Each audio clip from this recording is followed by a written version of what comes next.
가버나움 전도를 마치고 나인이라는 지역으로 여행을 하셨습니다.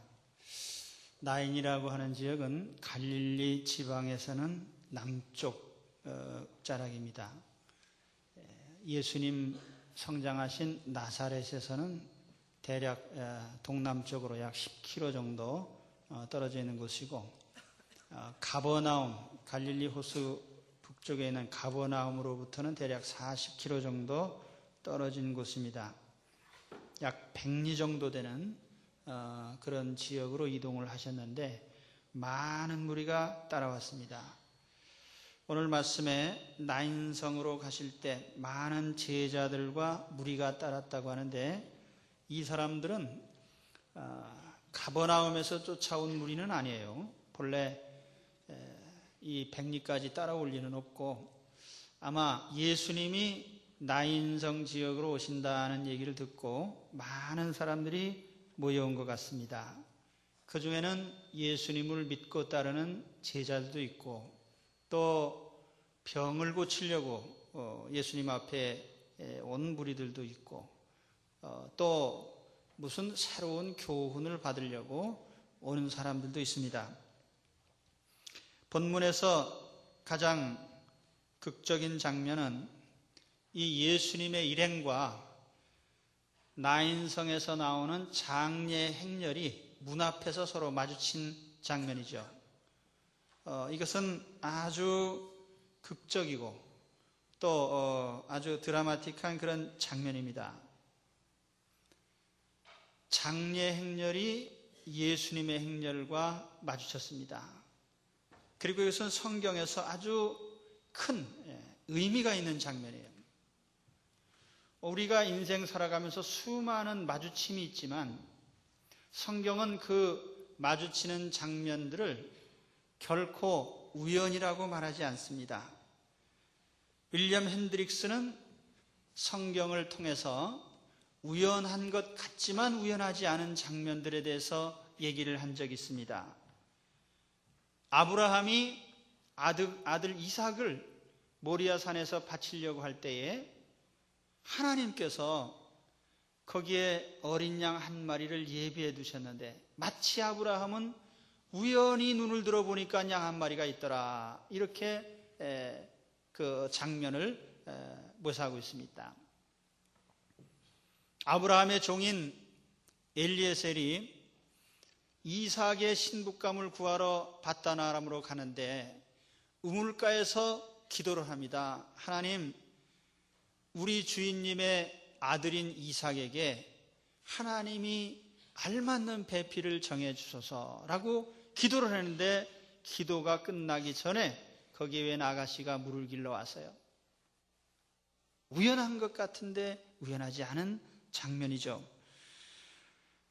기드온이 미디안 진영으로 정탐을 하러 갔더니 거기 미디안 진영에 참 메뚜기 떼같이 많은 병사들 가운데서 유독 한 텐트 안에서 말소리가 들려옵니다. 내가 간밤에 꿈을 꿨는데 보리떡 한 덩어리가 미디안 진영으로 굴러 들어오더니 다 태워버리더라. 그랬더니 또 다른 친구가 해석을 합니다. 그것은 기드온이라는 사람이 데리고 온 군대가 우리 미디안 군대를 멸하는 꿈이다. 그러니까 기드온은 가서 그냥 정탐하러 갔다가 꿈도 듣고 해석까지 듣고 와가지고 쳐들어가서 이겼습니다. 이것이 우연한 일이겠느냐. 루시, 모압 여인 루시 베들레헴으로 이사를 와서 이삭을 주우러 나가는데, 그것이 바로 이 룻의 남편이었던, 또 룻의 가문의 대를 이을 가장 가까운 친척 중에 하나인 보아스의 밭에 이삭을 죽게 된 것입니다. 이것이 우연한 일인가? 사도 바울이 예루살렘에서 체포를 당해서 구금이 됐는데 40여 명의 자객들이 맹세를 하고 바울이 가는 도중에 죽이겠다는 결심을 합니다. 그런데 그 얘기를 바울의 조카란 사람이 듣게 돼서 바울에게 알려주고 생명을 보존하게 됩니다. 이 일련의 모든 우연과 같은 만남들이 다 우연이 아니라는 거죠. 그래서 성경에는 이 우연히라는 말을 쓰기는 합니다. by chance, 우연히 이런 일이 있었더라. 그런데 그것은 결코 우연이 아니라 하나님께서 우리의 인생길을 차근차근히 섭리하시는 가운데 우리는 예기치 않게 우리는 귀한 만남을 가지는 것입니다. 오늘 예수님을 만난 이 장례 행렬도 마찬가지입니다. 이 예수님이 만난 장례 행렬은 너무나도 슬픈 사연을 담고 있었습니다. 오늘 말씀에도 있듯이 성문에 가까이 오실 때 사람들이 한 죽은 자를 메고 나오니 이는 그 어미의 독자요 어미는 과부라. 여기 독자라는 말과 과부라는 말이 나오죠. 이 죽음이 얼마나 슬픈 죽음이었나. 성경에 보면 하나밖에 없는 외아들이나 외동딸에 대한 기사가 번번이 나오는데 아브라함이 이삭을 바칠 때에도 외아들이었습니다. 수넴 여인의 아들도 외아들이었습니다. 예수 그리스도께서도 외아들입니다. 그래서 독생자라고 우리가 표현합니다. 하나밖에 없는 아들, 얼마나 귀합니까? 요즘에는 독자들이 많아서 외아들에 대한 그런 소중함이라고 할까요? 어쩌면 모든 사람들이 다 비슷한 감정을 가지고 있습니다만 예전에 자식을 많이 낳을 때 아들이 하나밖에 없다. 이거 참 마음 졸이는 일이에요. 10명을 낳아도 절반 이상을 다 잃어버리던 시대예요. 그 외아들을 얼마나 마음 졸이면서 길렀겠습니까? 그런데 이제 뭐 홍역도 이기고 질병도 이기고 다 통과해서 이제 청년이 됐어요. 조금만 있으면 장가보내서 손자도 보고 그래야지. 그런데 그 아들이 그만 세상을 떠났습니다. 그런데 이 아들이 이 엄마에게 있어서는 모든 인생의 전부입니다. 왜냐하면 그는 남편이 이미 세상을 떠났어요. 오직 이 아들 하나를 바라보고 살았는데 그 아들이 죽었으니 이제 얼마나 절망적입니까? 그래서 오늘 말씀에 보면은 온 마을 사람들이 다 장례 행렬에 동참하고 있습니다. 그 성에 많은 사람도 그와 함께 나오거늘. 어떤 주석가는 이걸 보고 아마 이 여인이 재산이 많았나 보다 이렇게 추측을 하지만 저는 그렇게 생각치 않아요. 부자가 되기 때문에 손님이 많은 게 아니라 정말 성실하게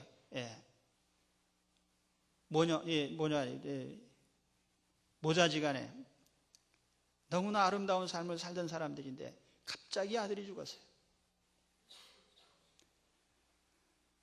바로 이렇게 큰 슬픔이 일어난 순간에 예수님과 마주하게 된 것입니다. 바로 이 순간에 예수님을 만난 것이 인생의 축복인 줄로 믿으시기 바랍니다. 왜냐하면 예수님께서는 이런 슬픔의 현장에 찾아오셔요. 말씀드린 것처럼 이것은 우연한 만남이 아니라 예수님께서 그 자리에 바로 찾아오신 것입니다. 저는 이 말씀을 보면서 제가 처음 예수 믿을 때를 생각을 했어요. 어쩌면 나하고 이렇게 비슷한가? 저도 독자요. 우리 어머니도 혼자 사셨습니다. 제가 대학교 3학년 올라갈 무렵에 몸이 쇠약해서 인삼을 하나 달여주셔가지고 먹었는데 아침에 일어났더니 누런 가래침이 나오는데 보니까 그 피예요. 깜짝 놀래가지고 병원에 가서 보니까 당신은 폐결핵 3기입니다. 중증이에요. 요즘에야 뭐 치료가 잘 되지만은 당시만 해도 폐병으로 죽는 사람들이 참 많았어요. 그러니까 낙심천만한 일이죠. 저는 어렸을 때 우리 어머니의 그 수기를 한번 써보는 게 소원이었습니다. 우리 어머니 같이 사신 인생이 또 있을까? 저희 외조모님께서 일찍 돌아가셔서 아마 계모의 슬하에서 계시다가 그래서 또 20살 되기 전에 시집을 가셨는데 남편과 함께 행복한 생애를 살기도 전에 6.25가 나는 바람에 1년도 못 사시고 그래서 유복자를 낳아서 이렇게 기르셨습니다. 보따리 장사를 하러 다니다가 때로는 길에서 노상강도를 만나기도 하고 또 힘들게 얼마나 무거운 보따리를 이고 다니면서 장사를 하셨는지 몰라요. 그런데 이렇게 열심히 사신 유일한 희망이 아들 하나가 잘 되는 거예요. 그래서 뭐 아들이 공부 열심히 한다 하는 얘기를 들으시면 그 보람 삼아서 이렇게 사시고, 또 대학에까지 가서 이제는 이제 졸업만 하면 취직도 하고 잘 살 수 있을 그런 희망을 가지고 있었는데 갑자기 또 이게 이상한 병에 걸려가지고 얼마나 절망이 됐겠습니까?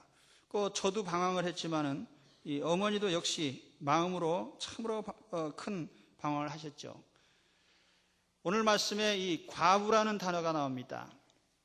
제가 어려서 제일 싫어하던 단어 중에 하나예요. 왜냐하면 제가 어머니도 홀로 사셨고 저희 할머니도 홀로 사셨는데 같이 모시고 있었거든요. 그런데 이웃집에 어떤 아저씨가 과부가 어쩌니 이런 얘기를 술기운이지만 하셔가지고 제가 얼마나 분노했는지 몰라요. 그래서 내가 그 집에 아침에 쫓아가가지고 내일까지 정식으로 사과를 안 하면은 나는 당신을 어른으로도 인정 안 하고 인간으로도 인정 안 하겠다.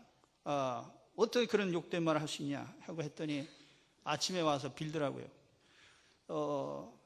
그래서 사실은 저는 참 제 자신이 낙심을 했을 뿐만 아니라 또 어머니도 낙심을 하시고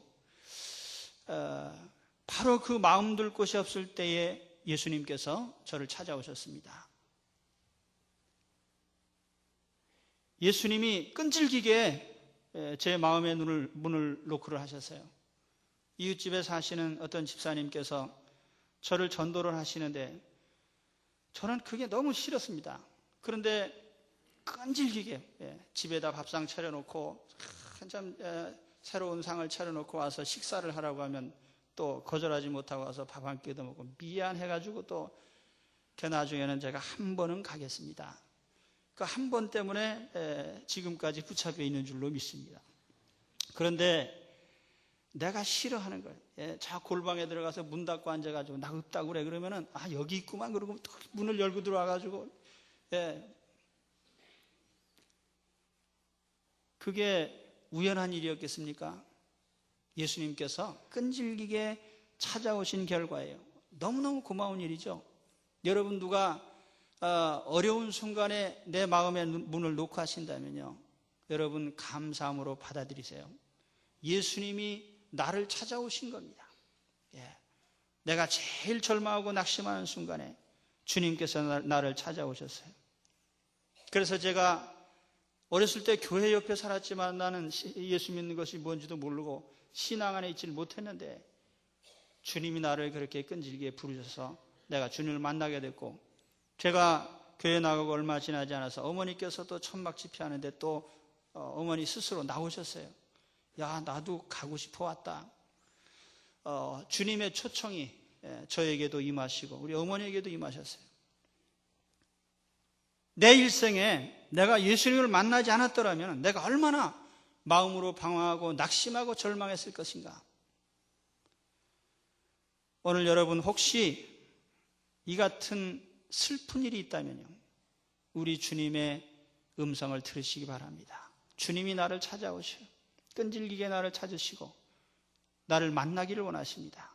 오늘 여기에 장례 행렬이 우연히 마주친 것 같지만은 주님께서 오래전에 섭리하셔서 이 여인을 마음에 두시고 부르시기로 작정하신 거예요. 그래서 이 여인의 슬픔을 주님께서 담당해 주셨습니다. 오늘 여러분 예수 그리스도를 만나는 인생의 가장 큰 축복을 받으시기를 축원합니다. 두 번째 장면에 보면 예수님께서 장례 행렬을 이제 막으셨습니다. 그리고 그 어미에게 위로를 합니다. 주께서 과부를 보시고 불쌍히 여기사 울지 말라 하시고, 아마 의례적인 조문일 수도 있습니다. 또 슬픔에 대한 진정한 위로의 말이기도 합니다. 그러나 이런 의전적인 조문에서 끝나지 않고 다음 단계로 주님께서는 이제는 관의 손을 대시고 행렬을 멈추게 하셨어요. 관의 손을 대시니 행렬이 멈춰서더라. 아마 그럴 수밖에 없었을 겁니다.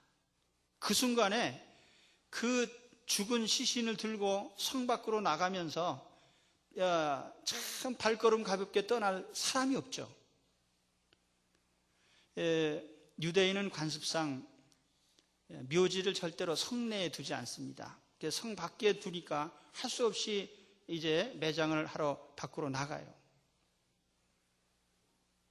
그리고 관은 뚜껑이 없는, 그래서 시신을 수습해서 이제 간단한 수의를 입혀서 한 이런 상태죠. 예수님께서 손을 관에 대시니까 이제 이 시신 앞에서 애도를 하시는 줄로 그렇게 생각을 했습니다. 사람들이 일제히 발걸음을 멈추고 침묵을 지켰어요. 왜냐하면 이 메고 가는 사람들도 주님이 딱 관에 손을 대셨을 때 가고 싶지도 않고, 그러니까 그 자리에 섰습니다. 그런데 주님께서 더욱 놀라운 말씀을 하셨어요. 예수께서 가라사대 청년아 내가 네게 말하노니 일어나라 하시매 죽었던 자가 일어나 앉고 말도 하거늘. 산 사람을 위로하신 게 아니고 죽은 사람에게 이제 말씀을 하셨어요. 청년아 내가 네게 말하노니 일어나라. 짤막한 명령문으로 되어 있습니다. 영어 성경에 보면은 Young man, I say to you, get up. 젊은이여, 내가 네게 말한다. 일어나라. 마치 낮잠 자는 젊은이를 깨우듯이 왜 아직 누워 있느냐? 일어나라. 예수님께서 죽은 사람을 살리신 일이 3번 있습니다. 회당장 야이로의 딸을 살리실 때요. 또 본문에 보면은 이 나인성 과부의 아들을 살리신 장면. 그리고 또 한 번은 나사로를 살리신 장면입니다. 죽음의 시기가 다 달라요. 야이로의 딸은 죽은 직후에 갔습니다. 또 이 젊은이는 관을 메고 장례식 중에 주님을 만났습니다. 나사로의 경우는 장례식이 끝나고 무덤에서 썩어갈 무렵에 주님이 오셨습니다. 그러나 주님의 명령은 동일합니다. 달리다금 따라 일어나라. 젊은이여 일어나라. 나사로야 일어나라. 나사로야 나와라. 왜 무덤 속에 있느냐? 주님은 산 자나 죽은 자에게 동일한 명령을 하셨습니다. 그리고 이 우주 가운데 산 자와 죽은 자에게 동일한 명령을 하실 수 있는 분이 예수 그리스도밖에 없습니다. 그래서 이 세상 마지막 날에도 똑같은 말씀을 하셔요. 진실로 진실로 너에게 이르노니 죽은 자들이 하나님의 아들의 음성을 들을 때가 오나니 곧 이때라. 듣는 자는 살아나리라. 주님은 산 자에게 죽음을 명하실 수도 있고 죽은 자에게 생명을 명하실 수도 있어요. 오늘 우리는 그 예수 그리스도를 믿고 있습니다. 오늘 우리는 생명의 주인이신 예수님을 믿습니다. 오늘 어떤 죽음이라도 예수 그리스도로 말미암아 일어나는 놀라운 생명의 은총을 우리는 이미 받았습니다. 그러므로 이제는 죽은 자같이 살지 마시고요, 산 자처럼 생명에 충만한 삶을 사시기를 축원합니다. 우리는 영원히 산 사람이고 육신이 산 사람들이에요. 우리는 죽어도 사는 능력을 가진 사람들입니다. 그리고 예수님은 이 살아난 청년을 어미에게 되돌려줬습니다. 예수께서 그를 어미에게 주신대. 이 주셨다는 말이요, 헬라어로 디돔이라는 말입니다. 영어 성경에 give라고도 되어 있고 그란트라는 말로도 되어 있습니다. 예, 수여하고 그에게 특혜로서 주어진. 자, 이것은 무엇을 의미합니까? 이 죽은 아들은 이 어머니의 아들이었지만 실제로는 어머니의 소유권이 아니라 하나님의 아들이었습니다. 소유권은 하나님께 있었어요. 하나님께서 데려가셨다가 하나님이 되돌려 주신 겁니다. 오늘 우리 인생에서 가장 소중한 것들은 다 하나님의 소유입니다. 그리고 하나님이 우리에게 선물로 주신 거예요. 우린 이것을 항상 알고 살아야 됩니다. 내게 남편이 소중합니까? 그 남편은 하나님의 선물이에요. 아내가 소중합니까? 아내는 하나님의 선물입니다. 자식이 소중합니까? 자식은 하나님의 선물입니다. 그가 살아있을 때는 이 사실을 몰랐어요. 그러나 그가 죽었다가 살아났을 때, 하나님께서 선물로 주셨구나. 오늘 여러분, 우리 사랑하는 가족들이 다 하나님의 선물인 줄 알고 감사하십시오. 어떻게 이렇게 귀한 선물을 내게 주셨을까? 그렇죠? 예. 오늘 가족이 같이 오신 분들은 한번 쳐다보면서요. 한번 쳐다보세요. 혼자 오신 분은 나중에 같이 오시면 되고, 가족끼리 오신 분들은 한번 얘기해 보세요. 하나님, 따라서 하시라고요. 하나님, 어떻게 이렇게 좋은 선물을 주셨습니까? 저 쳐다보고 하지 마시고 옆에 가족 보고 하시라고요. 한번 해보십시오. 손잡고요. 하나님, 어떻게 이런 좋은 선물을 내게 주셨나요? 이 하나님 선물이에요. 그런데 오늘 이 아들이 살았을 때는 몰랐는데 죽었다가 살아나는데 하나님께서 깨우쳐 주신 겁니다. 그래서 하나님이 주셨다. 그래서 아들이 살아났을 때 장례가 변하여 잔치가 됐습니다. 이것이 하나님의 축복이에요. 우리 예수 그리스도 안에 있는 사람들의 가장 큰 축복이 뭡니까? 그 노염은 잠깐이요 은총은 평생이로다. 저녁에는 울음이 기숙할지라도 아침에는 기쁨이 오리로다. 주께서 나의 슬픔을 변하여 춤이 되게 하시며 나의 베옷을 벗기고 기쁨으로 띠띠우셨나이다. 오늘 우리가 인생에서 어려운 순간들이 있지만 우리 주님을 만날 때 주께서 우리에게 기쁨으로 바꿔주시는 것을 우리는 감사해야 됩니다. 오늘 주 안에서 나의 인생의 슬픔의 순간이 기쁨의 잔치로 변하는 이런 주님의 축복을 받으시기를 축원합니다. 그리고 오늘 이 자리에 우리가 하나님 앞에 고하는 모든 곤고한 기도의 제목들이 풀려져서 기쁨의 감사로 변하시기를 축원합니다. 그리고 마지막 장면에는 이 기적의 결과로 두 가지 결과가 나타납니다. 첫째는 하나님께 대한 두려움과 영광을 돌리는 장면이에요. 모든 사람이 두려워하며 하나님께 영광을 돌려 가로되 모든 사람이 두려워하며 하나님께 영광을 돌리더라. 이 하나님을 두려워한다는 것이 얼마나 아름다운 신앙의 모습인지 몰라요. 그리고 참다운 두려움은 신앙의 표시입니다. 하나님의 실체를 느꼈을 때 나오는 첫 번째 반응이 두려움이죠. 그래서 믿음의 사람들은 항상 하나님의 임재를 느끼면서 두려워하고 하나님을 경배합니다. 유명한 철학자 버트란트 러셀이라는 사람은 왜 나는 기독교인이 될 수 없는가라는 이상한 글을 썼어요. 그래서 그는 철학자로 유명하고 석학으로 유명하지만은 신앙에 있어서는 안티 기독교도입니다. 그래서 서구의 기독교 역사를 송두리째 비판하고 기독교만 비판한 것이 아니라 종교라는 것이 인간에게 유익을 주느냐 해를 주느냐 하는 이상한 논제로 얘기를 한 적이 있습니다. 그는 말하기를 종교는 공통적으로 공포심을 조장하고 공포심을 이용해서 자꾸 재생산해가지고 사람들을 종교에 붙잡아 맨다 이렇게 얘기를 했습니다. 그래서 자기는 용기가 있기 때문에 종교에 매이지 않고 탈출을 했다. 여기에 홀딱 빠져가지고 넘어간 이상한 기독교인이 또 있어요.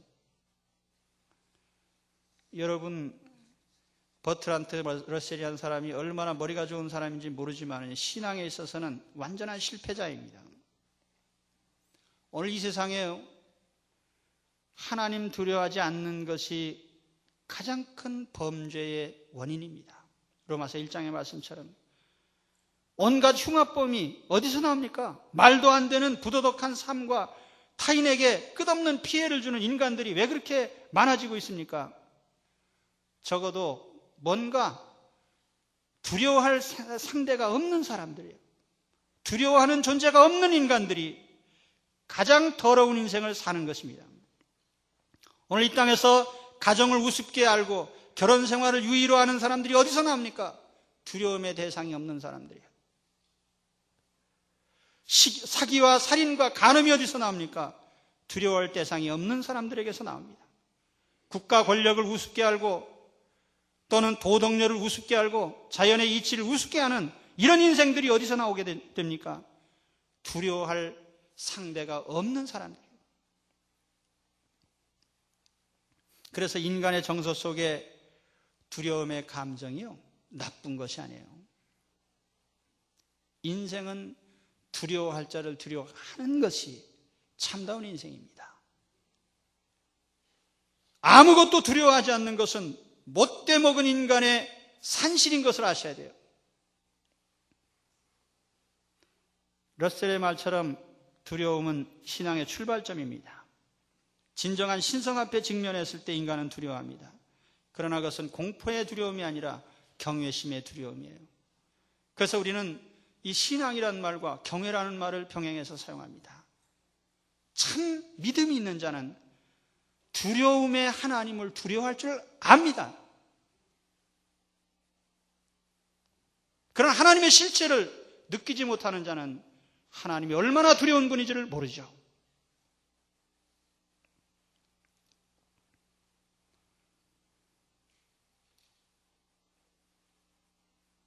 만일 신앙 때문에 공포심에 쌓인 사람이 있다면 그건 우상숭배자들이죠.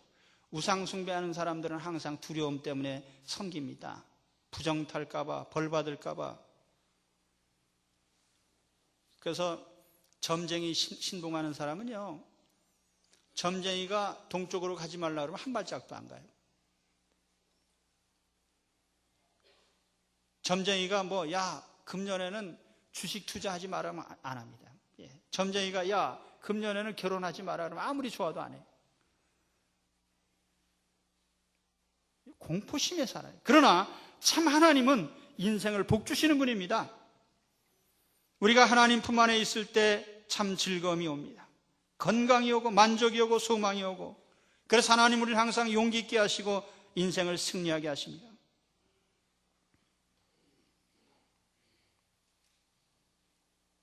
그래서 우리가 억지로 강한 척하고 살지 마십시오. 우리 스스로가 하나님 앞에 연약한 실체임을 아는 데서부터 진실한 신앙은 시작이 되고요, 그 가운데서 우리는 참 하나님의 실체를 알게 됩니다. 세상 사람들이 정말 자기 마음대로 살면서 용감한 것 같이 보여지지만 실제로는 마음에서 고독하고 두려움에 쌓여있고 목적 없는 삶에 방황합니다. 유명한 일화가 있어요. 요한 웨슬레가 임종을 하면서 나는 하나님을 찬양합니다, 하나님과 함께 있는 것이 가장 좋습니다 하면서 3번을 반복하면서 하나님 품으로 갔어요. 그런데 엘리자베스 1세 절대 권력자였던 이 여왕이 세상을 떠날 때 무슨 말을 했는지 아십니까? 내 생명을 한치라도 더 연장시켜 준다면 100만 불을 주겠노라. 엘리자베스 1세가 평소 입던 화려한 옷들이 1만 벌이 넘는다고 해요. 화려하고 모든 사람 앞에 위세당당하고 세도를 부려서 정말 무서운 게 없었던 것 같은 이 사람이 죽어가면서 가장 초라한 모습으로 죽어간 것입니다. 진정 용기 있는 사람이 누구입니까? 하나님을 두려워하는 자인 줄 아셔야 됩니다. 하나님을 두려워하는 자. 난 요즘에 조폭 영화 보면은요, 그 졸병인가 졸개인가 하여튼 두목 아래에 있는 그 보면은 얼마나 설설 기는지 몰라. 옛날 이조 시대, 황제 시대에 그 밑에 있는 사람들이 졸개들이 기던 것보다 훨씬 더 빡빡 깁니다. 그 두목을 그렇게 두려워해요? 오늘 우리는 우리 인생에 정말 왕두목이신, 우리가 예수님 앞에 복종하고 순종하는 것이 얼마나 멋진 것이에요. 깡패두목은 죄를 짓는 데 동원하지만요, 우리 주님은 선한 일에 동원하셔요. 인생을 선하게 하시고 복 주시기 위해서 부르신 분입니다. 우리가 그 하나님을 두려워하는 것이 당연하죠. 그래서 오늘 여기 보면은 정말 하나님을 두려워하면서 이 모든 결과가 하나님의 은혜구나, 그리고 하나님께 영광을 돌려서요, 오늘 인생에 나타나는 이런 기적들이 있다면 하나님을 다시 한번 두려워하고 경외하는 계기로 삼으시기 바랍니다. 그리고 마지막으로 두 번째 결과는 예수님의 소문을 내는 거예요. 큰 선지자가 우리 가운데 일어나셨다 하고, 또 하나님께서 자기 백성을 돌아보셨다 하더라. 예수께 대한 이 소문이 온 유대와 사방에 두루 퍼지니라. 저는 참다운 전도가 여기에 있다고 생각합니다.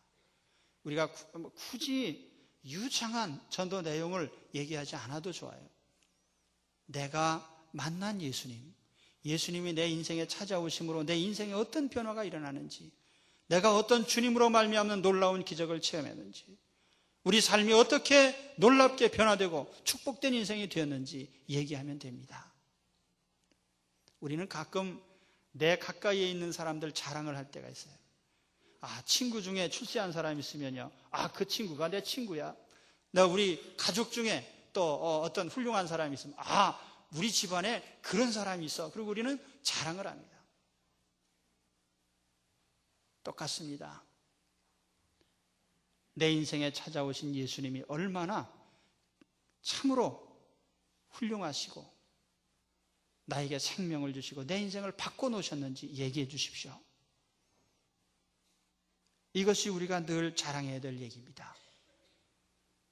내가 자랑해야 될 모든 사람 가운데, 내 주변에 있는 모든 사람 가운데 항상 자랑해야 될 유일의 자랑의 대상이 누구입니까? 바로 예수님이십니다. 그래서 여러분, 예수 믿으시면서 어디 가서든지 우리 예수 그리스도를 자랑하고 널리 알리는 여러분들이 되시기를 축원합니다.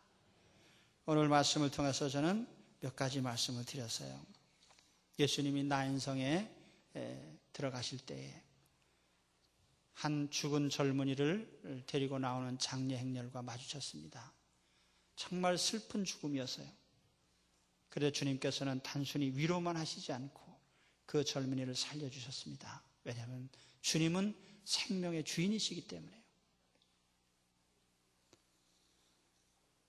그래서 이 장례식이 변하여 기쁨의 잔치가 됐습니다. 오늘 우리 인생에도 이런 주님을 만남으로 말미암아 슬픔이 변하여 잔치가 되는 은혜로운 경험들이 우리 인생에 풍성하게 일어나시기를 축원합니다. 그리고 이와 같은 사실을 우리는 알리고 자랑하는, 주님을 자랑하는 여러분들 되시기를 축원합니다. 기도하겠습니다.